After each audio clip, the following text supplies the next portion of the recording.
So, what actually happens at an IEP meeting? At an IEP meeting, you have professionals that come together. The student and the parents are also involved, but you have these people come together and they meet in order to discuss background information about this student. They may talk about the strengths and the weaknesses of this student.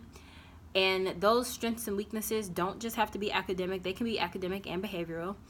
But they talk about these strengths and weaknesses, and they talk about these things using data. So they may bring in examples from student work, they may bring in student work samples. They also may talk about observations that they have made within the classroom as well. So they discuss strengths and weaknesses of the student, and they bring in this data in order to provide concrete evidence of what this student can presently do, and maybe even what they may need in the future. In the IEP meeting, they also talk about the least restrictive environment for this student. What do they think, or where do they think this student will thrive best academically? And so they discuss the least restrictive environment. They talk about if they think the student should stay in an inclusive classroom, if they should receive pull-out services, should they be in fully special ed classes. Whatever they come up with, they talk about the least restrictive environment in reference to that specific student.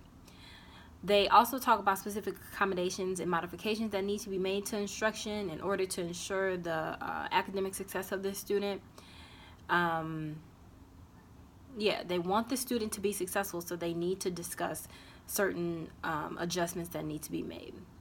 Some students may require a behavioral intervention plan. So this is something that they discuss as well if behavior is a concern. They also talk about benchmark goals and yearly or annual goals for this student. They want to ensure that they are measuring this student or setting realistic goals for this student based on their present level of performance and where they think the student should be at the end of the year or at the end of a certain marking period.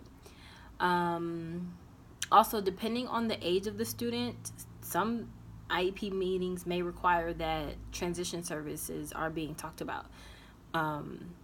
Depending on the age of the student, these transition services are also something that needs to be discussed in these IEP meetings. So in the IEP meeting as a whole, you have people who have expertise regarding this student or services that this student may need. They come together and they discuss what they need to as far as background information, planning, least restrictive environment, transition services. They talk about all of these things in order to ensure the success of this student.